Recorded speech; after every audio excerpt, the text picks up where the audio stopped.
నమస్తే welcome to LG TV news ముందుగా headlines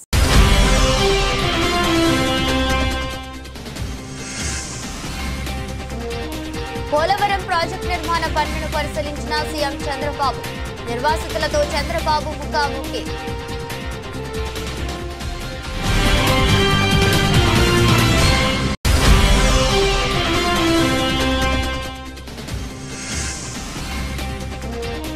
విజయవాడలోని school of planning and architecture లో స్వర్ణాంధ్ర 2047 సదస్సు హాజరైన పట్టణాభివృద్ధి శాఖ మంత్రి నారాయణ.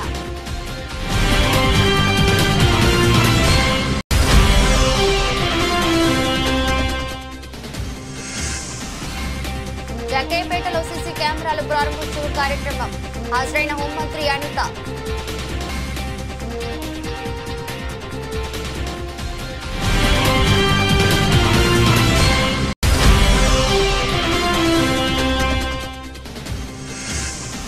అల్వాల్ రమేష్ రెడ్డిపై టీడీపీ అధిష్టానం చర్యలు తీసుకోకపోతే 48 గంటల్లో రాజీనామా చేస్తా ఎమ్మెల్యే కొలికపూడి శ్రీనివాసరావు వ్యాఖ్యలు. పోలవరం ప్రాజెక్టు ఏపీకి జీవనాడి. ప్రాజెక్టు కోసం సర్వం త్యాగం చేసిన నిర్వాసితులకు న్యాయం చేయాల్సిన బాధ్యత ప్రభుత్వంపై ఉందని ముఖ్యమంత్రి చంద్రబాబు అన్నారు. పోలవరం ప్రాజెక్టు నుంచి నీళ్లు విడిచి పెట్టకముందే నిర్వాసితులందరికీ పునరావాసం పూర్తి చేస్తామని, ఆ తర్వాతనే ప్రాజెక్టును ప్రారంభిస్తామని ముఖ్యమంత్రి స్పష్టం చేశారు. పోలవరం ప్రాజెక్టు నిర్మాణ పనులను సీఎం చంద్రబాబు గురువారం ఏరియల్ వ్యూ ద్వారా పరిశీలించారు. అనంతరం నిర్వాసితులతో ముఖాముఖి సమావేశం జరిపింది. 2014లో మేము అధికారంలోకి రాకముందు నిర్వాసితులకు చాలా తక్కువ పరిహారం ఇచ్చారన్నారు. 2014లో ఎన్డీఏ ప్రభుత్వం వచ్చాక 4311 కోట్ల పరిహారం చెల్లించాం.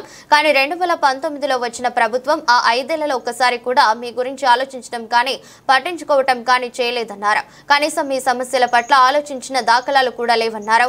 పోలవరం పూర్తి అవ్వాలంటే తెలంగాణలోని 7 ముంపు మండలాలు ఏపీలో విలీనం చేయాలని అప్పట్లో ప్రధాని మోదీని ఒప్పించామన్నారు. వీలైనంత వరకు మీకు న్యాయం చేసి ఆదుకోవాలని ముందుకెళ్లామన్నారు. 2024లో కూటమి ప్రభుత్వం అధికారంలోకి వచ్చాక నిర్వాసితుల అకౌంట్లో 829 కోట్లు జమ చేశామన్నారు. 2014-19 మధ్య ఈ ప్రభుత్వం ఇచ్చే పరిహారం సరిపోదని ప్రతిపక్షంలో ఉన్న జగన్ 10 లక్షలు పరిహారం ఇస్తానన్నారు. ఇచ్చాడా అని ప్రశ్నించారు. 5 ఏళ్ల వైసీపీ ప్రభుత్వంలో ఒక పైసా బాధితులకు రూపాయి కూడా ఇచ్చింది లేదని, కనీసం వరదలు వచ్చినప్పుడు కూడా మిమ్మల్ని పట్టించుకోలేదన్నారు. వాసవి కటాక్షం ఆల్బమ్ ను ఆవిష్కరించడం తనకు దక్కిన భాగ్యమని ప్రముఖ సంగీత దర్శకులు కోటి తెలిపారు. 9 పాటలతో ఈ ఆల్బమ్ ను రూపొందించడం జరిగిందని, ఈ ఆల్బమ్ ను ఇంతగా ఆదరించిన ప్రతి ఒక్కరికి ప్రత్యేక ధన్యవాదాలు తెలిపారు. వాసవి మాత కృపా కటాక్షాలు ప్రజలందరిపై ఉండాలని ఆకాంక్షించారు. వాసవి క్లబ్స్ ఇంటర్నేషనల్ ఆధ్వర్యంలో అంతర్జాతీయ మహిళా దినోత్సవం వేడుకలలో భాగంగా నగరంలోని వెన్యూ ఫంక్షన్ హాల్లో వాసవి ఇంటర్నేషనల్ వారు వనితా జయకేతనం పేరిట group dance fancy dress competitions నిర్వహించడం జరిగింది. కార్యక్రమానికి ముఖ్య అతిథిగా ప్రముఖ సంగీత దర్శకులు కోటి హాజరయ్యాయి. వాసవి కటాక్షం ఆల్బమ్ ను ఆవిష్కరించారు. ఈ సందర్భంగా మాట్లాడుతూ వాసవి కటాక్షం ఆల్బమ్ ను ఆవిష్కరించడం తనకు దక్కిన భాగ్యమని అన్నారు. 9 పాటలతో ఈ ఆల్బమ్ ను రూపొందించడం జరిగిందని, ఈ ఆల్బమ్ ను ఇంతగా ఆదరించిన ప్రతి ఒక్కరికి ప్రత్యేక ధన్యవాదాలు తెలిపారు. వాసవి మాత కృపా కటాక్షాలు ప్రజలందరిపై ఉండాలని ఆకాంక్షించారు. ఇంత చక్కటి కార్యక్రమంలో వాసవి మాత చరిత్రను పాటల రూపంలో ఆవిష్కరించడం, వాసవి క్లబ్ ఇంటర్నేషనల్ అనేక సేవా కార్యక్రమాలు నిర్వహిస్తుందని, రానున్న కాలంలో మరిన్ని సేవా కార్యక్రమాలు చేయనున్నట్లు తెలిపారు. అందరికీ నమస్కారం. ఈరోజు ఎన్టీఆర్ జిల్లా విజయవాడలో ఎంతో అద్భుతంగా మహిళా ఉత్సవం చాలా చక్కగా జరిగింది. ఈ సందర్భంగా మేము వాసవి కటాక్షం అనే ఆల్బమ్ని ఈరోజు ప్రజెంట్ చేసాము. ఆల్రెడీ ఒక 1 మంత్ బ్యాక్ రిలీజ్ అయింది. ఎంతో చక్కగా అందరూ ఆదరించారు.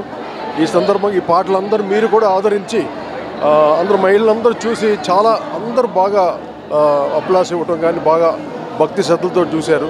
చాలా ఆనందం వేసింది. మా కష్టం ఫలించినంత ఆనందం కలిగింది. ఈరోజు ఏవిఎం రావు గారు ఆయన సంకల్ప బలంతో ఈ కార్యక్రమం జరిగింది. అందరూ మంచి కళాకారులు అందరూ పనిచేశారు. ఈ అద్భుతమైన ఆల్బమ్ని వాసవి కటాక్షం అన్న పేరుతో యూట్యూబ్స్లో ఉంది. మీరందరూ చూసి ఆదరించి యావత్ ప్రపంచానికి తెలియజేసే విధంగా ఈ ఆల్బమ్ ముందుకు తీసుకెళ్ళాలి. Thank you. నమస్కారం. Okay sir. జై వాసవి. ఈరోజు జై వాసవి ఇరుకుల రామకృష్ణ వాసవి క్లబ్ ఇంటర్నేషనల్ అధ్యక్షులు. ఈరోజు వాసవి క్లబ్స్ ఇంటర్నేషనల్ ఆధ్వర్యంలో మరి వనితా జయకేతనం మన మహిళా దినోత్సవ సందర్భంగా ఈరోజు విజయవాడ భాగ్యనగరంలో అద్భుతంగా తెలంగాణ, ఆంధ్రప్రదేశ్, కర్ణాటక, మహారాష్ట్ర, తమిళనాడు రాష్ట్రాల నుంచి కూడా ఈరోజు మహిళా సోదరీమణులు ఈరోజు ఇక్కడ కార్యక్రమానికి రావడం జరిగింది. అదేవిధంగా ఈ కార్యక్రమంలో మరి అనేక స్వాతంత్ర సమరయోధుల వేషధారణలు, మరి ఆడవారికి సంబంధించినటువంటి ఈరోజు వాసవి సాక్షాత్కారం, మరి అమ్మవారి యొక్క జీవిత చరిత్రకు సంబంధించినటువంటి చరిత్ర పాటలు, ఆధ్యాత్మికంగా అదేవిధంగా ఆటపాటలు అన్ని వినోద కార్యక్రమాలు నిర్వహించడానికి ఈరోజు వాసవి క్లబ్ ఇంటర్నేషనల్ ఆధ్వర్యంలో ఈ కార్యక్రమం ఇక్కడ ఏర్పాటు చేయడం జరిగింది. సుమారు 800 నుంచి 1000 మంది వనితా సోదరి మంది ఈ కార్యక్రమానికి హాజరు కావడం జరిగింది. మరి ఈ కార్యక్రమానికి చైర్మన్గా మరి అన్నం సాయి సునీత గారు ప్రోగ్రామ్ చైర్మన్గా వ్యవహరిస్తున్నారు. ఈ కార్యక్రమానికి హాజరైనటువంటి వనితా సోదరులు అందరికీ కూడా పేరు పేరున నమస్సుమాంజలి తెలియజేస్తూ ఇలాంటి కార్యక్రమాలు వాసవి క్లబ్ ఇంటర్నేషనల్లో సేవా కార్యక్రమాలతో పాటు ఆధ్యాత్మిక కార్యక్రమాలు అదేవిధంగా ఆహ్లాద కార్యక్రమాలు కూడా నిర్వహించే ఏకైక సంస్థ వాసవి క్లబ్ ఇంటర్నేషనల్ అని చెప్పని తెలియజేస్తూ జై హింద్, జై వాసవి. జై వాసవి. నా పేరు అన్నం సాయి సునీత. నేను V203A గవర్నర్ని. ముందుగా ఈ మహిళా జయకేతనానికి నాకు చైర్మన్ పోస్ట్ ఇచ్చిన మా INP ఎరుకుల రామకృష్ణ గారికి ధన్యవాదాలు తెలుపుకుంటూ, మేము సేవే కాదండి, ఆటల పాటల్లోనే ఇంటి వ్యవహారంలో అన్నిట్లో మేము ముందుంటామని మరొకసారి ఈ మా మహిళలు నిరూపించారు. ఇంతేకాకుండా ఈరోజు క్యాష్ హౌసీ, అలాగే గోల్డ్ హౌసీ, మళ్ళీ ఏమో సిల్వర్ హౌసీ, అంతేకాకుండా వేషధారణలు కూడా ఉన్నాయి, క్యాట్ వాక్ ఉంది, అదే కాకుండా డ్యాన్స్ ప్రోగ్రామ్స్ ఉన్నాయి. ఈ కార్యక్రమాన్ని మీరందరూ వచ్చి సక్సెస్ చేస్తున్నందుకు మరొకసారి ధన్యవాదాలు చేస్తూ జై వాసవి, జై హింద్. 2047 నాటికే మురికి వాడల రహిత రాష్ట్రంగా ఆంధ్రప్రదేశ్ను తీర్చిదిద్దాలనే లక్ష్యంతో ప్రభుత్వం పనిచేస్తుందని పురపాలక శాఖ మంత్రి నారాయణ పేర్కొన్నారు. వికసిత్ భారత్ లక్ష్యాలను దృష్టిలో ఉంచుకుని రూపొందించిన విజన్ 2047లో అమరావతికి కీలక స్థానం ఉందని మంత్రి స్పష్టం చేశారు. అమరావతిని కేవలం మౌలిక వస్తువుల ప్రాజెక్టుగా కాకుండా నాణ్యమైన జీవన ప్రమాణాలు అందించే నగరంగా అభివృద్ధి చేయాలని ప్రభుత్వం సంకల్పించిందని తెలిపారు. విజయవాడలోని school of planning and architecture లో జరిగిన స్వర్ణాంధ్ర 2047 సదస్సుకు పట్టణాభివృద్ధి శాఖ మంత్రి నారాయణ ముఖ్య అతిథిగా హాజరయ్యారు. ఈ సందర్భంగా మంత్రి నారాయణ మాట్లాడుతూ 2047 నాటికి మురికి వాడల రహిత రాష్ట్రంగా ఆంధ్రప్రదేశ్ ను తీర్చిదిద్దాలనే లక్ష్యంతో ప్రభుత్వం కృషి చేస్తుందని తెలిపారు. ముఖ్యమంత్రి చంద్రబాబు నాయుడు రూపొందించిన విజన్ 2047 ద్వారా 10 కీలక సూత్రాలను అమలు చేసి రాష్ట్రాన్ని అన్ని రంగాల్లో ముందుండేలా అభివృద్ధి చేయడమే ప్రభుత్వ లక్ష్యమని పేర్కొన్నారు. వికసిత్ భారత్ లక్ష్యాలను దృష్టిలో ఉంచుకుని రూపొందించిన విజన్ 2047లో అమరావతికి కీలక స్థానం ఉందని మంత్రి స్పష్టం చేశారు. అమరావతిని కేవలం మౌలిక వస్తువుల ప్రాజెక్టుగా కాకుండా నాణ్యమైన జీవన ప్రమాణాలు అందించే నగరంగా అభివృద్ధి చేయాలని ప్రభుత్వం సంకల్పించిందని తెలిపారు. పట్టణాభివృద్ధికి కేంద్రం నుంచి మద్దతుగా అర్బన్ డెవలప్మెంట్ ఫండ్ కేటాయించడం మేలు కోసమని అభిప్రాయపడ్డారు. ఈ నిధులను సమర్థవంతంగా వినియోగించి పట్టణ అభివృద్ధికి ప్రణాళికలు రూపొందిస్తున్నట్టు తెలిపారు. ఈ దిశగా ప్లానర్లు, ఆర్కిటెక్టులు ప్రభుత్వానికి సహకారం అందించాల్సిన అవసరం ఉందని మంత్రి నారాయణ సూచించారు. ఈరోజు ఏదైతే స్కూల్ ఆఫ్ ప్లానింగ్ ఆర్కిటెక్చర్ వారి ఆధ్వర్యంలో జరిగినటువంటి ఈ కాన్ఫరెన్స్ ప్రారంభ సభ ఏదైతే ఉందో దానిలో స్పష్టంగా చెప్పడం జరిగింది. ముఖ్యంగా ప్రధానమంత్రి నరేంద్ర మోడీ గారు ఏదైతే సంకల్పించారో వికసిత్ భారత్ 2047 నాటికి సాధించాలనే సంకల్పము, దాంతోపాటు 2025వ సంవత్సరానికి సంబంధించినటువంటి బడ్జెట్, కేంద్ర బడ్జెట్, ఈ 2 అంశాలని కలగలిపి ముఖ్యమంత్రి చంద్రబాబు నాయుడు గారు స్వర్ణాంధ్ర స్వాప్నికుడు, ఆయన స్వర్ణాంధ్ర సాధించాలి 2047 నాటికి వికసిత్ భారత్లో భాగస్వామ్యం చేయాలనే సంకల్పం ఏదైతే ఉందో దానికి ఏ విధంగా ఊతమిస్తాయి వికసిత్ భారత్ ఇనిషియేటివ్స్ కానీ, అలాగే ఏదైతే బడ్జెట్ 2025కి సంబంధించిన అంశాల మీద చాలా స్పష్టంగా చెప్పడం జరిగింది. ముఖ్యంగా అమృత్ వంటి స్కీమ్స్ కానీ, అదేవిధంగా PM ఆవాస్ యోజనకి సంబంధించినటువంటి పేదలకి గృహాలు అయితేనేమి, వారికి కావాల్సినటువంటి మౌలిక సదుపాయాల కల్పనకి సంబంధించి ఇప్పుడున్నటువంటి ఇబ్బందులు, అమృత్ 1 పూర్తయిపోయి అమృత్ 2 వస్తున్నా కానీ ఇప్పటికీ అమృత్ 1 పనులు అనేక నగరపాలిక సంస్థల్లో పూర్తి కానిటువంటి వాటిని ఏ విధంగా అనుసంధానం చేసుకోవాలి, ఇప్పుడున్నటువంటి సమస్యలను తీరుస్తూ రాబోయే 25 సంవత్సరాల్లో స్వర్ణాంధ్ర సాధన ముఖ్యమంత్రి చంద్రబాబు నాయుడు గారి యొక్క ఏదైతే వారి సంకల్పం ఉందో అది వికసిత భారత్లో ప్రధానమంత్రి నరేంద్ర మోడీ గారు సంకల్పించారో ఏ విధంగా భాగస్వామ్యం అవ్వాలి అనే దానికి ఈ యొక్క కేంద్ర ప్రాయుక్త పథకాలని కానీ ప్రాజెక్టులు కానీ ఏ విధంగా వినియోగించుకోవాలి, ప్రస్తుతం ఉన్న సమస్యలు తీరాలి, భవిష్యత్తు రాబోయే 25-30 సంవత్సరాల్లో కెపాసిటీ బిల్డింగ్ ద్వారా ఏ విధంగా అభివృద్ధి సాధించాలి, ఏ విధంగా ఆ లక్ష్యాలని అందుకోవాలనే దాని మీద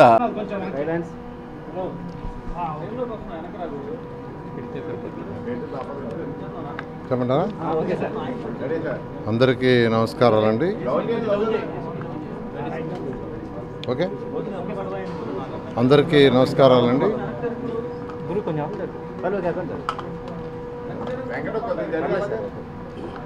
అందరికీ నమస్కారాలండి. ఈరోజు మన విజయవాడలో ఉన్న school of planning architecture institution ఈరోజు Swarnandhra 2047 unlocking Andhra Pradesh potential through Viksit Bharat అనే కార్యక్రమాన్ని యాక్చువల్గా ఇక్కడ ఏర్పాటు చేశారు.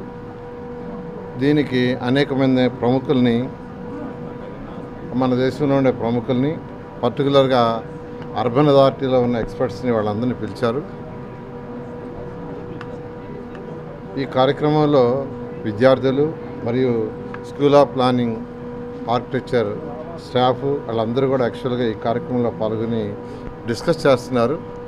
ఈ డిస్కస్ చేయడం ముఖ్య ఉద్దేశం ఏంటంటే, మెయిన్గా ఈ యొక్క వికసిత్ భారత్ 2047కి భారత ప్రధాని అనుకున్న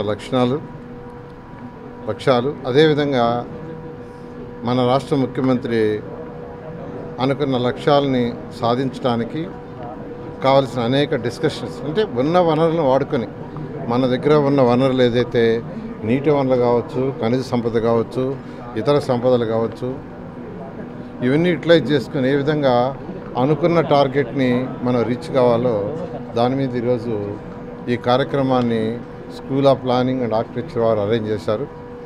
ఆ డైరెక్టర్ గారికి, వాళ్ళ స్టాఫ్ అందరికీ కూడా నేను ప్రత్యేక ధన్యవాదాలు తెలియజేస్తూ, దీనివల్ల మంచి ఫలితాలు రావాలని, వాళ్ళు చేసే వాటి వల్ల మంచి పాలసీలు ప్రభుత్వం చేయటానికి చేయాలని కోరుకుంటున్నాను. Thank you. ఏదైతే కేంద్ర ప్రభుత్వం బడ్జెట్లో ఏదైతే ఫండ్స్ పెట్టారో దానికి రెండు రకాలు ఉంటాయి. ఒకటి వచ్చి ఏంటంటే on the base of ratio of the population రేషియోలో కొన్ని ఫండ్స్ రాష్ట్రాలకు అలాట్ చేస్తారు, కొన్ని ఫండ్స్ వచ్చి మనం చేసే వర్క్ని బట్టి యాక్చువల్గా అలాట్ చేస్తారు. ఈ రెండింటిని ఈరోజు ఫైనాన్స్ డిపార్ట్మెంట్ వాళ్ళు, అటు మున్సిపల్ అడ్మినిస్ట్రేషన్ సెక్రటరీ, డైరెక్టర్ వాళ్ళందరూ కూడా కేంద్ర ప్రభుత్వంతో డిస్కస్ చేస్తున్నారు. డిస్కస్ చేసి మన రాష్ట్రానికి మన పాపులేషన్ రేషియోలో కానీ ఇతర దాని కానీ రావాల్సిన మ్యాక్సిమం ఫండ్స్ని చేయడానికి ఈరోజు ముఖ్యమంత్రి గారు అటు కేంద్ర మంత్రులతోనూ ప్రధానమంత్రి గారితో డిస్కస్ చేస్తున్నారు. ఖచ్చితంగా గత ప్రభుత్వంలో పోలీస్ వ్యవస్థను నిర్వీర్యం చేశారని, కూటమి ప్రభుత్వ హయాంలో పోలీస్ వ్యవస్థను సమర్థవంతంగా పనిచేసేందుకు ప్రభుత్వం పూర్తి సహాయ సహకారాలను అందిస్తున్నామని హోంమంత్రి అనిత వెల్లడించారు. నూతన టెక్నాలజీని అందిపుచ్చుకుని ఎన్టీఆర్ జిల్లా కమిషనరేట్ సమర్థవంతంగా నేరాలను అరికడుతుందని ప్రశంసించారు. జగ్గయ్యపేటలో సీసీ కెమెరాలు ప్రారంభోత్సవ కార్యక్రమం జరిగింది. కార్యక్రమానికి రాష్ట్ర హోంమంత్రి Vangalapudi Anitha, DGP Harish Kumar Gupta, NTR commissionerate CP Rajasekhar Babu, Jaggayyapeta MLA Sriram Tatayya, Nandigama MLA సూచన, తంగిరాల సౌమ్య, పోలీసు అధికారులు పాల్గొన్నారు. ఈ సందర్భంగా హోం మినిస్టర్ మాట్లాడుతూ, జగ్గయ్యపేట నియోజకవర్గంలో 500కు పైగా సీసీ కెమెరాలు ఏర్పాటు చేయడం సంతోషించదగ్గ విషయమని అన్నారు. కార్యక్రమాన్ని ముందుకు తీసుకెళ్లడానికి మమ్మల్ని ఎంతో ప్రోత్సహించారని అన్నారు. అనంతరం శక్తి యాప్ పోస్టర్ లాంచ్ చేసి ఫోక్సో యాక్ట్ గురించి బుక్ రిలీజ్ చేశారు. నాయకుడు పనితనం బట్టి అది కంపల్సరీ ఇక్కడ ఉంటుంది.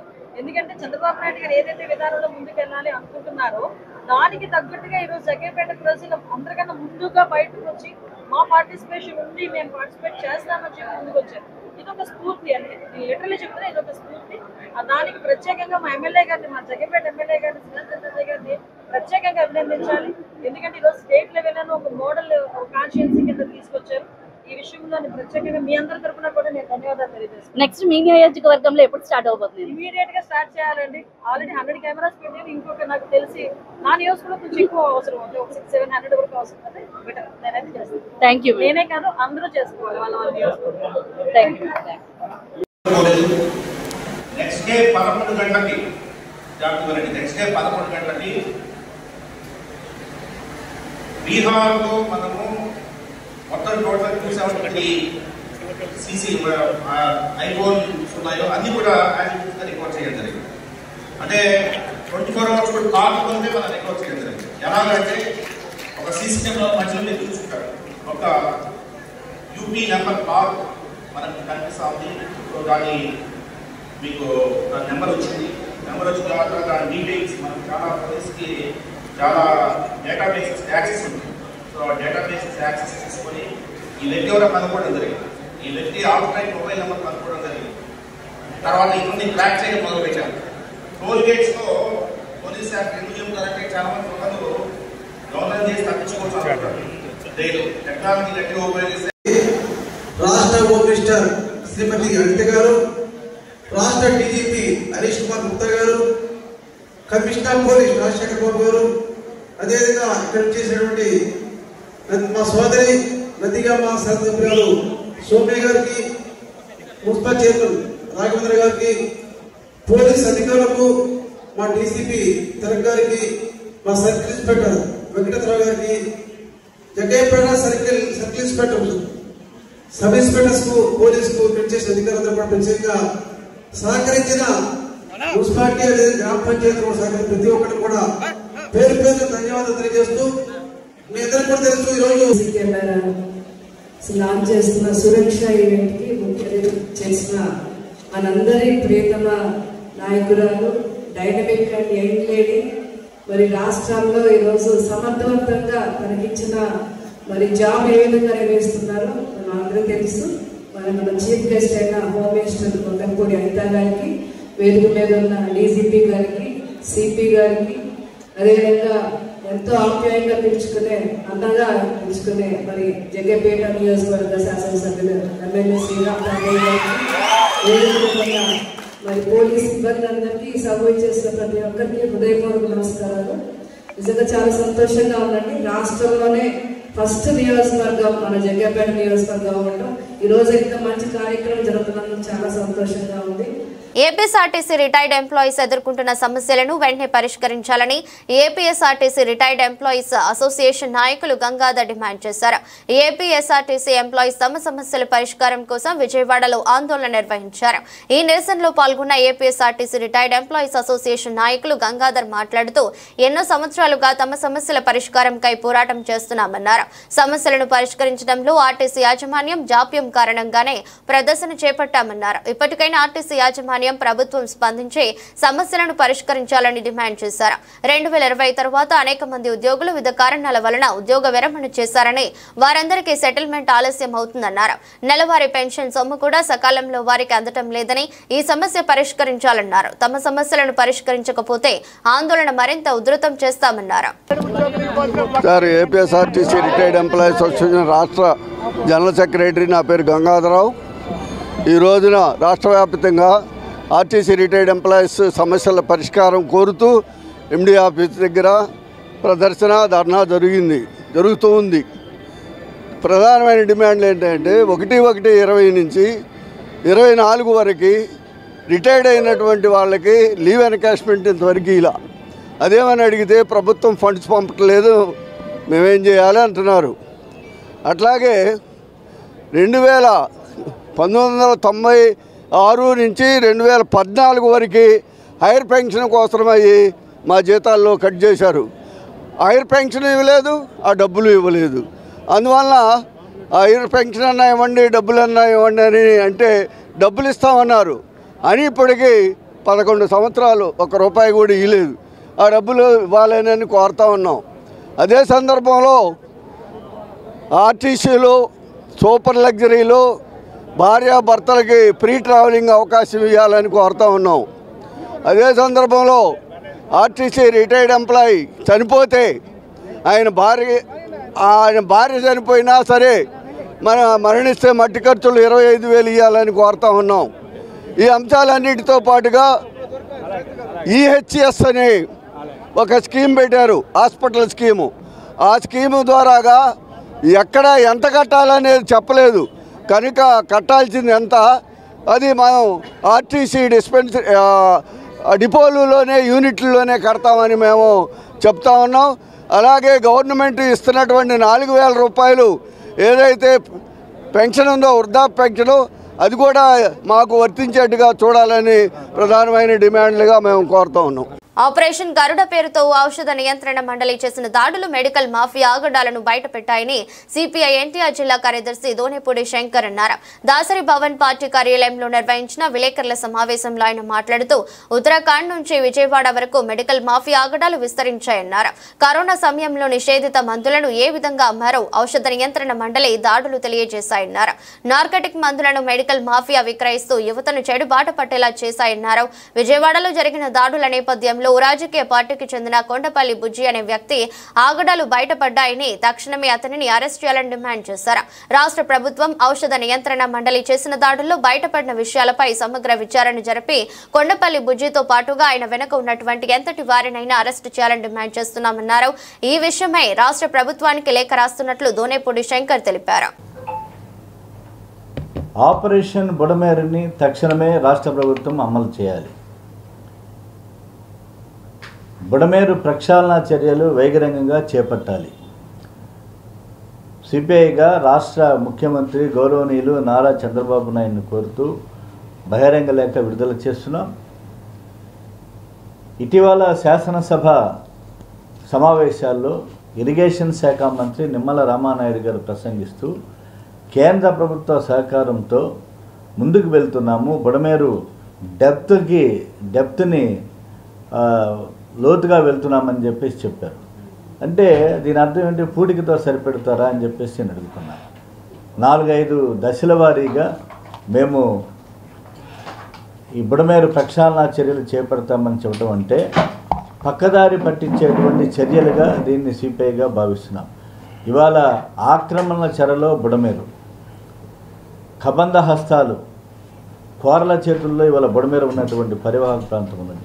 ఎక్కడో మైలవరం, కొండూరు, దుర్గం కొండలో పుట్టినటువంటి బుడమేరు, మైలవరం, విజయవాడ డెల్టా ప్రాంతం దిగువ భాగంలో ఎనికేపాడు నుంచి కొల్లేరు టు ఉప్పుటేరు టు సముద్రంలో కలిసేటువంటి కొల్లేరు, ఈ పరివాహక ప్రాంతం అంతా కూడా ఆక్రమణకున్నటువంటి ఆపరేషన్ గరుడ పేరుతో డ్రగ్ కంట్రోల్ బోర్డు ఇటీవల రాష్ట్ర వ్యాప్తంగా అన్ని మందుల షాపులపైన దాడి చేస్తూ సోదాలు నిర్వహిస్తూ అనేక విషయాల్ని బట్టబయలు చేసింది. ఆరోగ్యమే మహాభాగ్యం అన్నారు పెద్దలు. కరోనా కాలంలో నిషేధిత మందుల్ని అమ్మటం ద్వారా, నార్కోటిక్స్ని నిషేధిత మందులతో కలిపి యువతని పక్కదారి పట్టించే విధంగా, మత్తుకు బానిస చేసేటువంటి విధంగా మందులు అమ్మినటువంటి వైనం ఇవాళ ప్రపంచానికి డ్రగ్ కంట్రోల్ బోర్డు తెలియజేసింది. కాబట్టి కాదేది కల్తీకి అనర్హం అన్నట్లుగా అవనిగడ్డలో ఇటీవల కాలంలో జరిగినటువంటి సంఘటన, దీని మూలాలు ఉత్తరాఖండ్ నుంచి విజయవాడ వరకు వ్యాప్తి చెందున్నాయి. దీంట్లో Vijayawada drug dealers association president Kondapalli Bujji, ఈయన ఒక రాజకీయ పార్టీకి క్రియాశీలక నాయకుడు. ఈయన ప్రముఖ పాత్ర వహించినటువంటి పరిస్థితి ఔషధ నియంత్రణ మండలి సోదాల్లో బయటపడినటువంటి పరిస్థితి. కాబట్టి ఇటువంటి వారు కందపద్యం క్లిష్టంగా అనిపించిన ఆ అలంకార శైలికి అలవడితే పద్యాలయ్య పట్టుకోవటం చాలా సులభతరమని అవనిగడ్డ ఎమ్మెల్యే మండలి బుద్ధా ప్రసాద్ అన్నారు. సుమతి శతక పద్యాలన్నీ కంద పద్యాలేనని, కంద పద్యం తెలుగు భాషకు సంక్షిప్తం, లయబద్ధత, ప్రాసాల ఆనందాన్ని ఇస్తుందని పేర్కొన్నారు. నగరంలోని గవర్నరుపేటలోని విజయవాడ బుక్ ఫెస్టివల్ సొసైటీ కార్యాలయంలో కోనేరు కళ్యాణి రచించిన కంద పిలకలు గ్రంథావిష్కరణ కార్యక్రమాన్ని నిర్వహించారు. ఈ గ్రంథాన్ని అవనిగడ్డ ఎమ్మెల్యే మండలి బుద్ధా ప్రసాద్ ఆవిష్కరించారు. రచయిత కళ్యాణి ఆ పుస్తకాన్ని బుద్ధా ప్రసాద్ కి అంకితం చేశారు. మండలి బుద్ధా ప్రసాద్ మాట్లాడుతూ కంద పద్యం క్లిష్టంగా అనిపించిన ఆ అలంకార శైలికి అలవడితే పద్యాలే పట్టుకోవటం చాలా సులభతరమన్నారు. సుమతి శతక పద్యాలన్నీ కంద పద్యాలేనని, కంద పద్యం తెలుగు భాషకు సంక్లిప్తం, లయబద్ధత, ప్రాసాల ఆనందాన్ని ఇస్తుందని పేర్కొన్నారు. రచయిత కోనేరు కళ్యాణి మాట్లాడుతూ కంద పద్యాలు తెలుగు భాషలో కవిత్వానికి ప్రత్యేకమైన అలంకారం అన్నారు. ప్రాచీన తెలుగు కవులు కందలో చేసిన పద్యాలను వివరించారు. అనంతరం రచయిత కోనేరు కళ్యాణి అతిథులను సత్కరించి జ్ఞాపికలను అందజేశారు. ఈ కార్యక్రమంలో పోలవరం కోటేశ్వరరావు, సాహితీ సమితి అధ్యక్షుడు గోల నారాయణరావు, గుమ్మ సాంబశివరావు, పొట్లూరి భోస్లు పాల్గొని ప్రశంసించారు. ఎంతో పని ఒత్తిడి ఉన్నా కూడా మా కోసం సమయాన్ని కేటాయించి నా పుస్తకాన్ని ఆవిష్కరించి అంకితం తీసుకున్న మండలి బుద్ధప్రసాద్ గారికి ధన్యవాదాలు తెలియజేస్తున్నాను. అలాగే నేను పద్యాలు రాయటం అనేది స్వర్గీయ రాళ్లబండి కవితా ప్రసాద్ గారి ద్విశతావధానం ఇక్కడ జరిగిన విజయవాడలో జరిగినప్పుడు నేను సాహితీ మిత్రుల సంస్థ బందరుకి ప్రధాన కార్యదర్శిగా ఉన్నాను. అది నా అదృష్టం. అది చూసి నేను పద్యాలు రాయాలి, ఆయనలాగా పద్యాలు రాయాలి అన్న ఉద్దేశంతో పద్యాలు నేర్చుకుని రాయటం మొదలుపెట్టాను అన్నమాట. కాకపోతే నాకు తెలుగు రాదు. తెలుగు సెకండ్ లాంగ్వేజ్ ఏమో హిందీ, ఎంఏనేమో ఇంగ్లీషు. కాబట్టి మాతృభాష తెలుగు అవ్వటం వల్ల ఎలిమెంటరీ సెక్షన్లో వీళ్ళు మా ఎక్కాల పుస్తకం కింద ఉన్న పద్యాలు అవి నేర్పించేవారు మా అమ్మ వాళ్ళు. దానివల్ల కొంచెం భాష వచ్చింది. ఇక్కడ మన సాహితీ మిత్రులు గుమ్మ సాంబశివరావు గారు వీళ్ళందరి ప్రోద్బలంతో ప్రోత్సాహంతో నేను రాయగలుగుతున్నాను. మన కాలం అనేది అనంతం అండి. ఆ అనంతమైన కాలంలో 60 తాతపారలన్నీ ఒక పార, 60 పారలు ఒక విలిప్తి, 60 విలిప్తులు ఒక లిప్త కాలం, అంటే 3/5 సెకండ్ల కాలం. అంటే అనంత కాలాన్ని సెకండ్ల కంటే కూడా తక్కువగా 60 చొప్పున తగ్గించుకుంటూ వచ్చి లెక్కగట్టిన మన పూర్వీకులు మన వాళ్ళే, మన భారతీయులే, మన ఋషులు. అది ఏ దేశంలోనూ లేదండి. ఆ తర్వాత లిప్తలో వారాలంటే రోజులు 7 రోజులకి మనకి గ్రహాల పేర్లు పెట్టారు సూర్యగమనం చంద్రగమనం వల్ల. ఆ తర్వాత పక్షాలు అంటే 2 వారాలు కలిపితే కోనేరు కల్పన గారు తెలుగు సంవత్సరాల మీద కంద పిలకల పేరిట కంద పద్యాల సంపుటిని ఈరోజు ఇక్కడ ఆవిష్కరించాం.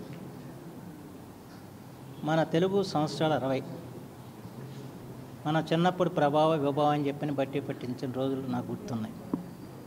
కానీ ఈ తరం వాళ్ళకి తెలుగు సంవత్సరాల గురించి తెలియని పరిస్థితి కూడా ఉంది. అంతా ఇంగ్లీష్ మయం అయిపోయిన పరిస్థితుల్లో వాళ్ళ తెలుగు సంవత్సరాల గురించి కూడా ఈ తరం వాళ్ళు తెలుసుకునే అవకాశం లేని పరిస్థితి కూడా ఉంది. ఈ తరంలో కల్పన గారు ఈ 60 తెలుగు సంవత్సరాల మీద 2 పద్యాలు చొప్పున ఆ సంవత్సరాలకు విశిష్టతను తెలియజేస్తూ భవిష్యత్తుని శుభప్రదంగా ఉండాలని చెప్పి ఆకాంక్షిస్తూ ఈ చక్కటి రచన చేశారు కంద పిలకల పేరిట. వారు గతంలో కూడా చాలా పుస్తకాలు రచించారు. కథలు, కవితలు, వ్యాసాలు పుంఖంగా రాయటం జరిగింది. మాజీ ఎంసీ చైర్మన్ అల్వాల్ రమేష్ రెడ్డిపై టీడీపీ అధిష్టానం చర్యలు తీసుకోకపోతే 48 గంటల్లో రాజీనామా చేస్తానని ఎమ్మెల్యే కొలికపూడి శ్రీనివాసరావు స్పష్టం చేశారు. గిరిజన మహిళలతో అసభ్యకరంగా మాట్లాడిన రమేష్ రెడ్డిపై ఎటువంటి చర్యలు టీడీపీ అధిష్టానం ఎందుకు తీసుకోలేదని శ్రీనివాసరావు సూటిగా ప్రశ్నించారు. లోన్ కోసం ఒక అమ్మాయి ఫోన్ చేస్తే సమాజం సిగ్గుపడేలా అసభ్యకరంగా మాట్లాడారని అన్నారు. ఇకనైనా ఇలాంటి అనుచిత వ్యాఖ్యలు చేసిన వారిని పార్టీ నుండి వెంటనే సస్పెండ్ చేయాలని ఆయన కోరారు. ఇంత దారుణం చేసిన రమేష్ రెడ్డి మీద పార్టీ నాయకత్వం చర్యలు తీసుకోకపోతే 48 గంటల తర్వాత నేను రాజీనామా చేస్తాను. వార్తలు ముగించే ముందు మరోసారి హెడ్లైన్స్.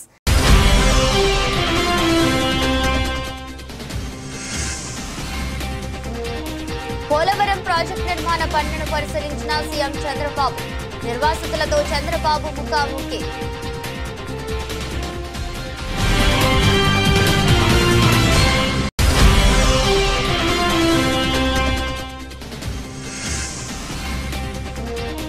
విజయవాడలోని school of planning and architecture లో స్వర్ణాంధ్ర 2047 సదస్సు హాజరైన పట్టణాభివృద్ధి శాఖ మంత్రి నారాయణ.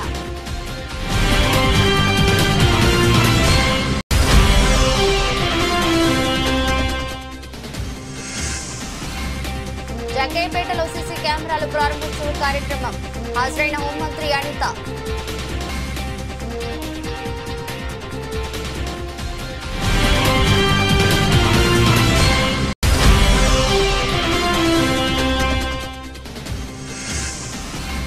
అల్వాల్ రమేష్ రెడ్డిపై టీడీపీ అధిష్టానం చర్యలు తీసుకోకపోతే 48 గంటల్లో రాజీనామా చేస్తా ఎమ్మెల్యే కొలికపూడి శ్రీనివాసరావు వ్యాఖ్యలు.